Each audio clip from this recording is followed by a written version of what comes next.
Now, when you go and buy a new car, you probably come across those miles per gallon figures. However, sometimes you might look at them and think, hang on, where did they get that figure from? So are they lying, or are they manipulating the figures or anything like that?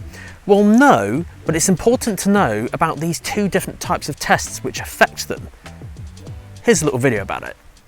Hey, what's up guys, and welcome to the channel. Now today we've got a lot of testing to do, so I'm going to be using my own car for this. Now I've just bought this and it is one of the latest petrol engine technologies you can get, even featuring mild hybrid stuff. What I wanted to do is kind of see what the kind of MPG is in the brochures and configurators when you buy a car versus what you actually get on the road, and to test it at different speeds as well. Should be quite an interesting video. But before any of you guys skip ahead, make sure you listen to this next bit, because it's very important as to where these kind of emission tests come from, and they're known as NEDC and WLTP.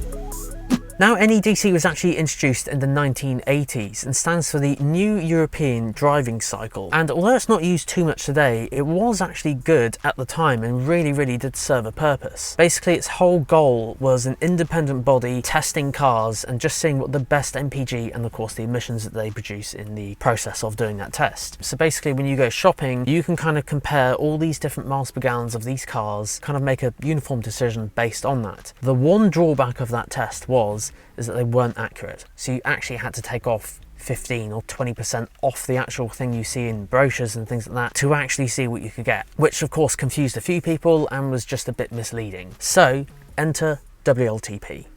Now, WLTP stands for Worldwide Harmonized Light Vehicles Test Procedure, and basically is the new version of that same NEDC test. However, with some slight differences. WLTP features more dynamic driving, more gear changes, further distances and higher speeds. So it should, in theory, actually reflect more real-world driving. But they are also driven by people who know how to drive a car economically and are trying to get the best economy from the car. So of course, as always, it will vary depending on if you're in rush hour, how many people you have in a car, and all sorts of things. And of course, temperature will play a part in it as well. So I want to test my car and see what I can get. Now this of course brings me neatly onto my own car. So my own car is a Mercedes-Benz A180 AMG line Premium, but also it features mild hybrid technology. Now this is not a plug-in hybrid or anything like that, or an electric car. Mild hybrid just does stuff in the background. In fact, I have got a video that I have explained about it on my 2,000 mile review, which I will link at the end of the video. So for now, it just does a few things in the background if you've never heard of it before. So let's have a look at the stats. Now I've got them saved here. So according to the e-brochure from Mercedes for this kind of model, the A-Class in general, I should get around 44.8 to 47.9 mpg combined, based on lots of different driving, all the kind of different driving bits you can do. And the small print, mass of the vehicle in running order with at least 90% fuel tank, plus the mass of the driver estimated by law at 75 kilograms. Fuel and fluids equipped as specified by the manufacturer as well. The mass of the body, cab, trailer, coupling, spare wheel accessories can influence the weight and therefore also affect the consumption CO2 values. I need a drink after that. So obviously it will vary from car to car. In fact, I did actually pull the emissions sheet, you know, the kind of what I like to call the fridge label that you see in like showrooms, you know, next to the car specification. I managed to pull that for my car, and it was 31.4 up to 56.5. There's varying ones in between there, like 47, 48, 50 and so on and so forth. But yeah, 31.4, 56.5. I'm aiming for 56.5 on a petrol.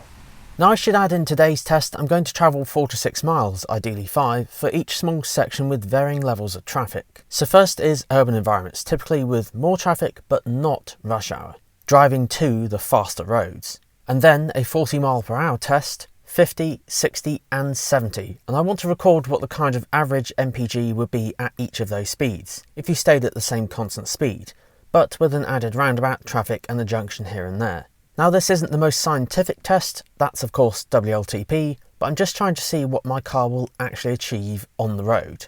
So first, the urban test. Right then guys, so first things first, Eco mode, dynamic select, green eco. I've already had to brake really hard because someone didn't use their indicators on the roundabout. Oh, this is going to be fun. Right, So, loads of eco driving stuff. I could do a video on this in the future, like eco driving tips and tricks, but slow, gradual accelerations and try and let the car roll to a complete stop. And you'll see here, as I take my foot off the accelerator pedal, the car will charge some of that mild hybrid stuff up. So this is what I'm hoping, that this efficiency test, I guess, today is going to be pretty good. Now I'm going to reset the from start readings. So if you didn't know, in this particular car there's 2 trip computers. I've reset them all now, but what I want to look at is I'm going to reset it each time I go through the different cycles I'm going to do. So I'm going to reset it in a minute after I've done the getting to the dual carriageways. This is like stop start traffic, not during rush hour. It's like 1:15 at the moment. And then I'm going to reset it, do it 40, reset it, do it 50, reset it, do it 60 and 70, just to see what the MPG is like based on the different speeds you do. So gradual acceleration in eco mode, and try not to let the car come to a stop. Now, I have a camera in front of me here, so I can't see all the screen. I can see the most important things. I can see my speed, and I'm also utilising Mercedes-Benz's thing called an eco display. So this brings up stars, and you can see this kind of like ball. As you go to accelerate, it moves back towards you, and as you go to brake, it will kind of roll away. So it's quite a clever thing. I don't know, guys, let me know if you want me to cover that in the future. I'll happily make a video on it. And I am also going to use the limiter. So let me set that up on here. Link in the pop-up banner if you want to know how that one works. Right, so slow, gradual acceleration. Of course, we have a hill here, so the MPG going up this will be less, but then should level out on the other side.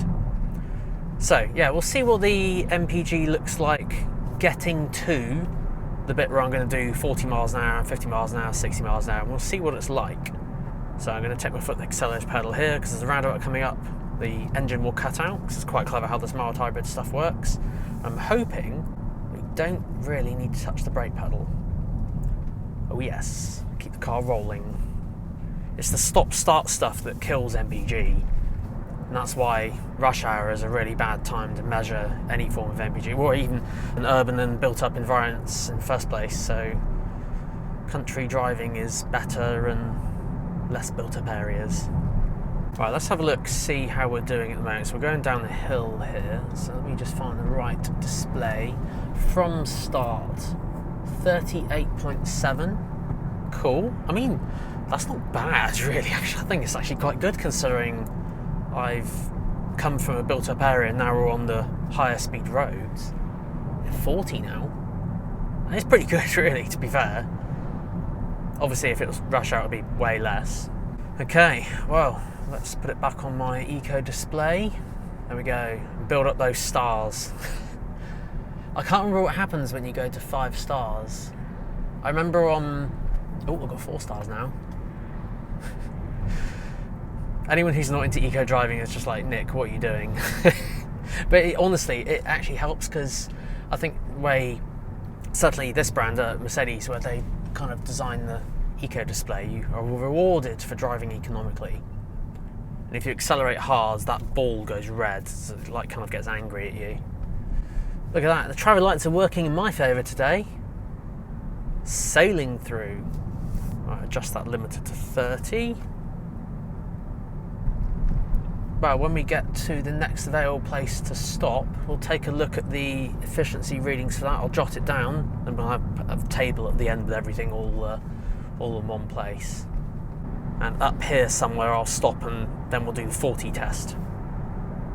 So with the urban test, junctions, roundabouts, mix of traffic, 20 miles an hour, 30, 40 and a 60 miles per hour section, I achieved 55.4 mpg overall. Next up, the 40 test. Right, here we go. Ready to reset, 40 test, go. Engine on, here we go. So I'm going to set that to 40 miles an hour for the limiter. Slow increase up to speed. So this screen is the one I want to see. I want to see what the MPG will do when you accelerate up to 40 and you just stay at 40. You know, what's more efficient? Do you travel at 50 or 60? If you're doing a long drive, what's the best speed to travel at? I've got a funny feeling it's probably going to be I reckon it's in between 50 and 60. But there again, one could argue that some modern cars, of course, have these amazing gearboxes where they have like 9-speed gearboxes. So you might think, well, the engine's not working as hard when it's like going faster. So, but then you've got air resistance. So it's where it gets all technical. This is why I'm doing this. And admittedly, this is just in one car, but you know, it's got to see what it's like. So yeah, staying at 40. So we are already at 37.7 mpg. So that's pretty good. So staying at 40 from acceleration, 62.8. Now that is cool. But obviously bear in mind that's just me travelling up. You would normally hit some traffic. So in a second I've got to slow up for a roundabout. Maybe even come to a stop. And then we'll go 40 again. And then we can do the 50 test. Again, it's a good job I'm not on the other side of the road. There's lots of traffic. Look how much traffic there is. Oh dear, traffic. Right, slow acceleration up to 40 again. Still holding that 60 mpg. You have to bear in mind this is from a petrol engine as well. It's pretty good. Or we're just on 60. 61, there we go. So it's going to be higher than 60 for staying at 40. So 40 mile an hour roads, you can stay at that speed. That's pretty good. Okay, anyway, we'll cut to the end. I'll do another couple of miles of this or so, and we'll see what the reading comes out on that. Alright, so come to a stop. 67.3 mpg. Let's turn that off and save that. Cool, that's 40 miles an hour. So that's driving up to 40, stopping a few times, as you saw. So average speed 29. Obviously there, yeah, that proves that to stop a few times. Okay, well let me grab a quick photo of that for the end of the video, and yeah, 50 test. Okay, right, so 50 test. Let's get the limiter up to 50, eco mode, get the trip computer ready, and I'll do it as soon as I can pull out on this road. Right, reset, go. It's all to do with timing. Right, so first roundabout, a bit of traffic there, but after that, you should be able to stay at 50. I wonder if it would be higher, that would be the question. So here, for example, rather than get up to 50 really quickly, I'm going to have to slow down here for the roundabout, so very slow braking. Need to check my stars as well, see how many stars I've gained. Hope I've still got my 4, even though I've had to come to a stop here, and yeah, go, go, go. Up to 50. So 28 mpg, that's because I've been stopping, accelerating. So now, as we get up to 50, we'll stop using as much fuel because we're rolling. I don't know if it's going to be more. I don't know. The previous 40 Tesla was like really high. Not that you should travel 40 miles an hour everywhere, because that would be, well, dangerous on the motorway, but just saying, it's pretty good. Right, we're pretty much approaching 50. Slight incline of a hill here, but, oh, van's pulling out. Let's get over here. I'm gonna ruin my stars. Right, foot off the accelerator pedal, let that coast.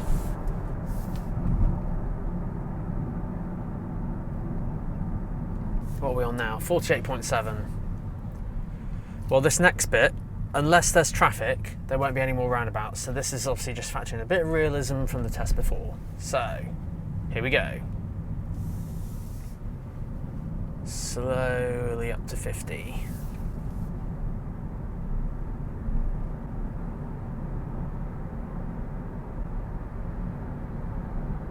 Oh yeah, that's the point. Actually, while I'm waiting just to get the same sort of run time, let's look at my stars. 3 stars? What? I'm going to blame all the traffic. That's disappointing. Yeah, I mean, the way the eco display works, I think if I remember, it's measured on acceleration, constant, and rolling. And it was like a balance of the of your speed. So it measures all those things. Basically, if you have to brake hard or anything like that, it'll take away some things. Although I do plan on driving economically, not at this speed though, mind you, all the way, but I'll check out what my stars are when I get there.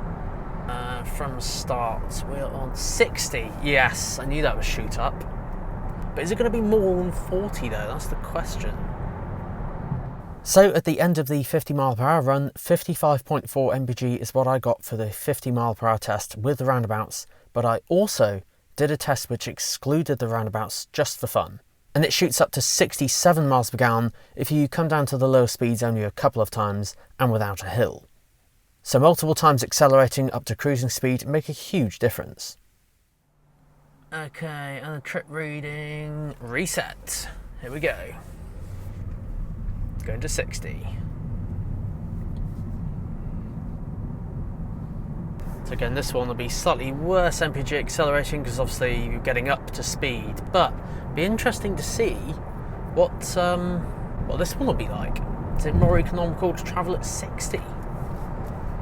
I've got a feeling it might be less, as in like the 40s and 50s, but we shall see. Right, we're at 60 already. 29.4. It's only going to go up from here. Is it going to go as high as the others? Well, I guess some stats about the car. Was it gear 7, just under 2,000 RPM. So, yeah. Obviously, I know the rule, if you go faster, as in the faster you go, the more power you consume. That rule definitely applies to EVs. I guess it would still technically make sense to internal combustion engines as well. Right, well, at the risk of boring everyone, let's skip ahead a few miles later and see what this one brings up. At 60 miles an hour, it averaged 68.9 mpg from a petrol engine, which I thought was amazing. But we have one more test to do, and that is the fastest one today, the 70 mile per hour speed. Okay, here we go. Trips reset. Eco mode again. Up to 70. It's got to be less, surely. Must be less. On all these tests, I've had to brake at some point because of traffic. Oh, jeez. Well, realism. Okay, here we go, up to 70 then. Honestly, I'd be amazed if this test was... Well, I've always heard that 60 is more economical, but yeah, so because of like wind resistance and things like that.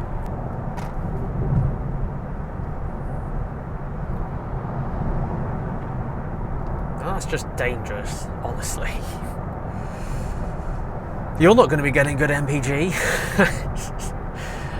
Mind you, you're also not doing an efficiency test like I am. Right, range check, let's have a look. 49.6. Yeah, I don't think it's going to get as high as the others. Well, you know the drill. Let's fast forward a few minutes and see what the results are. So here we go, guys. These are the test results right here. So without further ado, let's go through them all. So on a built-up area to eco roads, it was 55.4 mpg. And of course, as I mentioned with all these are as close to 5 miles each as possible. Obviously there'll be a slight runoff where I had to go park somewhere safe. I can't just stop dead in the middle of the road. So this test isn't the most scientific thing, but it does point some of the data to some of my findings. So 55.4 mpg, built up area to eco roads, 40 miles an hour, that was 67.3 mpg. And then for 50 miles an hour, that was 55.4. That was on the first test, and then there was that slight hill, so I decided to do it again, 67.3 on the second test. So somewhere in between those two, basically, for that particular test, just because of where I was driving at the time. 60 miles an hour, 68.9, and then 70 miles an hour, 57.6. Of course, with all these, I kind of knew it was going to be around the 50-60 mark anyway, but it just shows you how economical petrol engines are now these days. Yes, it's a petrol engine, and mic drop, I had the aircon on the entire time. How cool is that? So I did consider having the aircon off. I was just like, it's a warm day and I want to test it in real world scenarios. So yes, I had the aircon on the entire time. Again, this is where it will vary slightly. Aircon will obviously be different in different types of cars, and this has mild hybrid tech, so that may have had something to do with it as well. But it just shows you how cool some of these you know, pieces of tech are. It's not just the tech you see on the screens, it's engine tech as well. So all in all, can you truly achieve the advertised MPG? Well, we mentioned my car here, 31.4 mpg up to 56.5 mpg. Yes, you can. You can beat your car's MPG given the right circumstances, and I didn't even choose all of the right circumstances as well. So I could have driven, you know, a little bit more economical and got some more of those stars, I guess. Obviously, guys, if you have an EV or are interested in EV and that sort of thing, electric car, then you might be curious as some tips and tricks on the range you might want to kind of get for that car. So it's slightly different to petrol and diesel, but I have made a video on that, so click on this little pop-up banner right here, and that one will take you straight to the one for 10 ways to get the best range from your electric car. Guys, thank you so much for watching. Hit that like button, hit that subscribe button if you want to see more content like this. Until next time, see you then.